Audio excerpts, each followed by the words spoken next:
Test, test.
more. Camp has closed and we're into regular season prep. Give us a little bit of recap on camp and then we'll open up for questions. Well, camp obviously was unusual this year for different things, circumstances we went through, and so our team went to the funeral there Saturday, and it was good to be with the family there and have a little closure for some of our players and our team. And then school started. What is today? Wednesday, Monday. So we gave the players a day off so they can get acclimated to school and get back at it. And, today we'll start our prep for our first opponent, and have got our depth charts almost set. We still got some battles at certain positions, but got our show team set and our depth chart set as we prepare for the first game and obviously the season. So it was a solid camp. It wasn't what you write down on paper what you thought how it was going to go from that standpoint, but we adjusted, and I thought our team handled the difficult circumstances relatively well, and we're getting close. Said that you wanted to have your starting quarterback named by now. Have you figured that part out yet? We have. Internally we know what it is. Our quarterbacks know who the order is right now, and so that's not something we're probably going to announce publicly for a while. But they have an idea who they are, and we met with them and let them know. And as we practice going forward, the guys that go out there will be what our mindset is. I hope nobody puts that on social media for the next week and a half. See you, Red, and so that we can try to keep that quiet. So maybe won't announce that until going into the game, like. We'll probably announce it. What time's kickoff? 12 o'clock. 12 o'clock, probably about 11:45. 11:45. So we've got 3 guys that have played college football, and so there's 3 guys people have to prepare for potentially. Little cat and mouse. Coach, what about your secondary? How's your safety room come through camp and into this week, and as well as at corner? We're thin there a little bit in both areas, just from we've got some banged up, some injuries, but I do think we've got a talented group there from safeties and corners. We've got a decent mix of guys that have played, and we've got some young guys that we think have a chance to be pretty good. I think the challenge there is how the young guys respond to actual really playing time, and bad situations happen, how they respond. But our older guys that have played, they bring a good mindset every day, which is positive to help those young guys. But I think it has a chance. I think that room between the safeties, we call them stars, that's our nickel player, and our corners, I think that group has a chance to be a strength for us as we go down the line. Some talented individuals. With the injuries to your wide receiver room, how do you feel the other guys have really stepped up and taken on leadership positions there? Well, that's been a challenge. We've had that group of receivers with starting in the summer and then really just through camp. I don't know if we've had maybe how many practices we had. This is number 17, I think. 17. We maybe have had 4 practices where we've had everybody out there, and so it's been very challenging. And some guys have got some opportunities to learn how to lead. I wouldn't say quite we have the leadership you'd like to have in there yet overall, but they've gotten opportunities to get better. This next week and a half, we really need to get some of those guys back that are healthy, so we have a chance to be productive out there, because it's been a hodgepodge. And what I mean by hodgepodge, they're just trying to get guys in positions. Maybe it's not quite their position they would normally play, but just because of the injury we've had, to be able to practice and do some things. So it's been challenging there. But I do think once we get some guys back that have been injured, hopefully they've played a decent amount of football here, that they can amp up the leadership role that needs for that room. With that adversity and with a group of guys that are trying to learn this new system, are you guys just looking for any advantage going into this first opponent, or you guys are trying to see your team and how they execute in a game-like environment? We need any advantage we can get right now.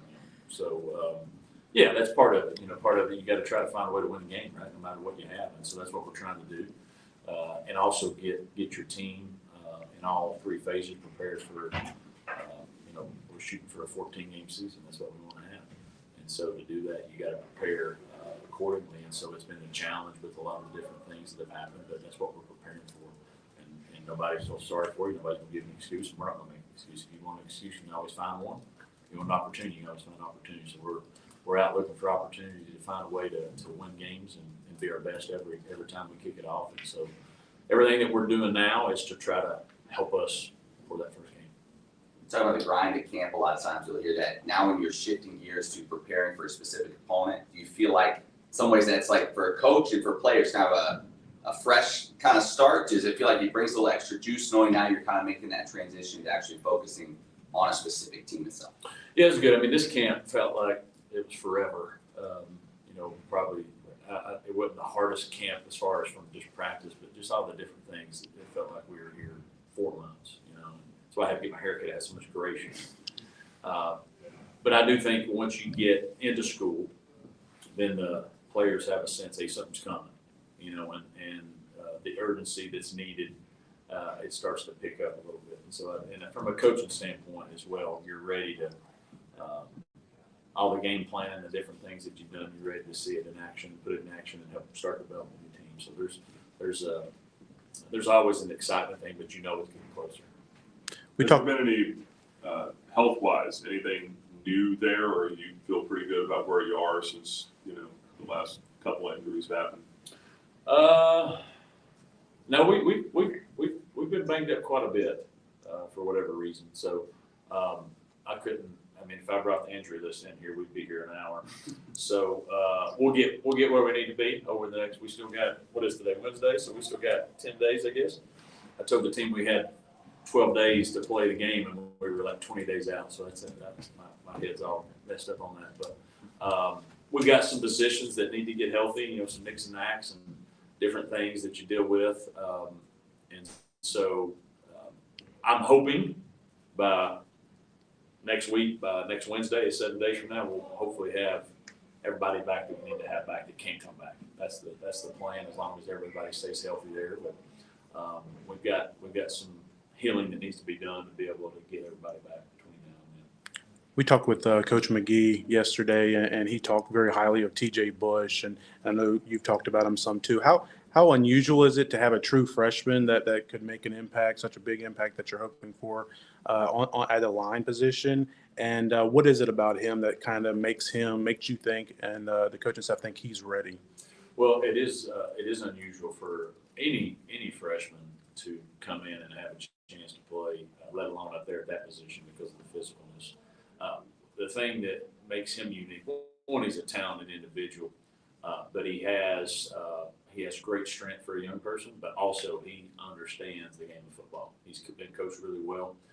He knows technique, and typically a young person, they hit a wall and they don't know how to push through that wall, and he has a great maturity about him to push through, and it's been impressive. He's been running with the ones basically really since spring, to be honest, and so he's done a fantastic job and got a great mindset, and he's going to be really, really, really good for us.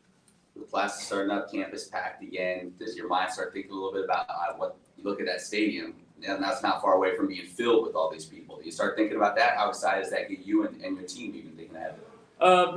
Not yet. I'm still looking at the entry report, to be honest with you, and say I don't know if they're going to show up. No, but we know that's coming, right? But as a coach, you're so focused on, are we getting ready for that? And I think once we get closer into next week, we're still, as I said, 10 days out. I think once as a coach, you feel like, hey, we're ready for that, then I'll feel better about it. We're not ready for that. And so your whole mindset right now is thinking about what do we have to do to get ready for that. We will be. Once that happens, then I'll feel good about it and we'll start dreaming about that a little bit and looking forward to running out there and all those things. But right now, we're solely focused on this. So, Got time for one more question. Yeah. How deep have you gotten into Bowling Green at this point? We did a spring and a summer, plan for them and multiple teams. And, but today will be basically an introduction, for them. We'll have an introduction today, and then every practice going forward will be geared toward them and getting ready for that. And also still developing our team. We'll have a mix where we're still doing things against each other that we need to do to develop our players, but the rest of the stuff will be geared toward the game plan and trying to put the best foot forward. Anybody else? Coach, anything close for you? Yeah, I want to remind everybody that's listening, we do believe we have the best home field advantage in Conference USA. And tickets are going fast. We're hoping for a sellout, and so I would encourage everybody that's listening that cares about Liberty, cares about college football. We're gonna have a great opportunity here with this team and what we're building, and you got a great opportunity to be part of history, being the first time being in a conference. So I'd encourage you to go out and buy tickets. We're selling fast, selling like hotcakes, and don't take anything I say. We're gonna be really, really good. And so come out and I would encourage you to buy as many tickets as you can. Go to luflames.com and you can get your tickets because we need as many people there to support this team and support our university. All right, Coach. Thank you for your time. Flames. Flames.